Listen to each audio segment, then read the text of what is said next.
the ash. Yeah, ho, we tapping and passing like magic. No, we not asking, we see it, we grabbing. Diamonds, they flashing, go blind when I'm passing. Mask on, I'm clapping, no mask on assassin. Jugging, we snatching, all black is the fashion. We not the same, bro, just look at the fabric. I view that as a harder conference to predict. Little weaker at the top than the AFC. Not nearly as many great young quarterbacks as the AFC. I think the NFC is now the weaker of the two conferences, especially at the top.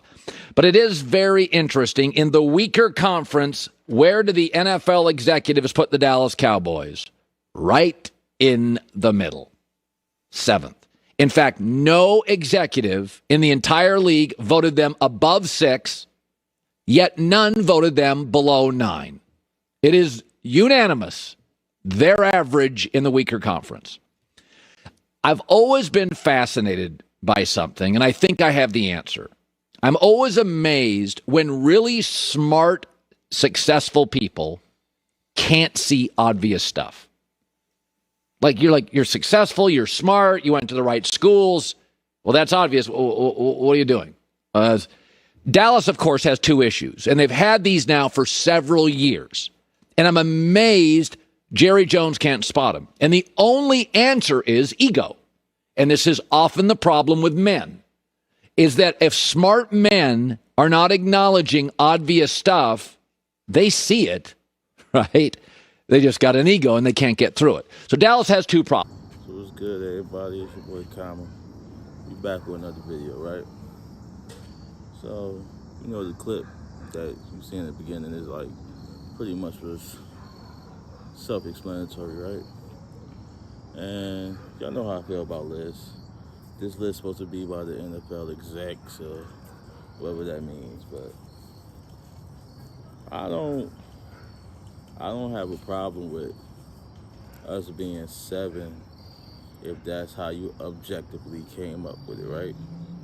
Because for one, I hate the New York Giants. That's one. 2, I hate the Washingtons. But if you could sit here and tell me with a straight face that the New York Giants, with that defense and the talent they acquired during the offseason, offense and defense, that's the second worst team in the NFC on the 2021 to 2022 season, like, to me, that's crazy. You know what I'm saying? Like you got, okay, basically what y'all did was y'all flipped teams in the ways of how they finished last year, in my opinion. Because you got the champs at number 1, of course, and you got Green Bay at number 2 because they went to the championship game. And you got the Rams number 3 because they got the hype and they had the number 1 defense coming into this year and things of that nature. So you got, correct me if I'm wrong, you got Seattle, I believe, number 4. Seattle defense was just as bad as ours. If I'm not, correct me if I'm wrong. Seattle defense was just as bad as ours. Seattle never had a good offensive line. Like, number 4?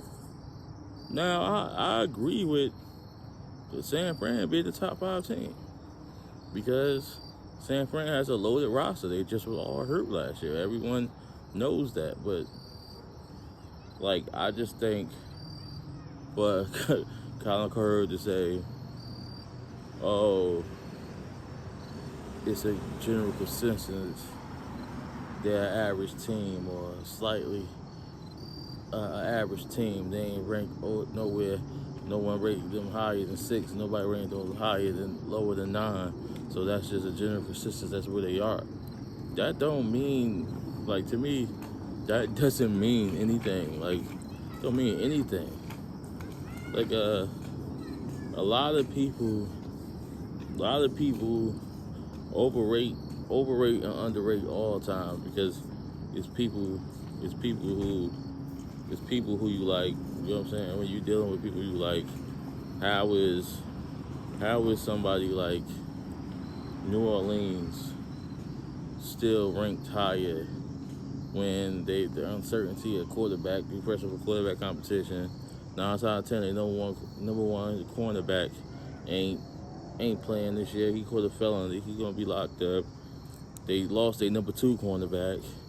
Like, you got all these things going on, but because those weren't your favorites and you like them, they still ranked high. I mean, all in all, to me, it's like it's a joke. Like, sometimes you need a good laugh, man. To me, it's a joke. Like, that people make lists all the time, but what happens is when certain team come out and they do better than expected, then you jump on that bandwagon. You know what I'm saying? So it's like, but you forget other people's faults. Like, perfect example, the Cowboys can never change. We're gonna be mediocre forever. But somebody like Kyler Murray and the Arizona Cardinals, even though they only won like 7 games or 6 games what they won last year, and they never made it to the playoffs with that regime, you still gonna have high hopes. Well, they definitely a playoff team. They definitely this. They definitely that. Herbert from the Chargers, I like him. I think he's going to be a world talent. He's going to be a very good quarterback in this league, in my opinion. Then they just won 4 games, too. See, when we like people, we brush all the other issues under the rug and just say, that don't matter. They got the tools. They going to challenge for the AFC, or they going to do, like, this is what it is, man. It's an ongoing story, man. But that's just my little take on that, man. Y'all always remember to subscribe and share and like. Let me know what y'all think in the comments. It's your boy Common. Salute.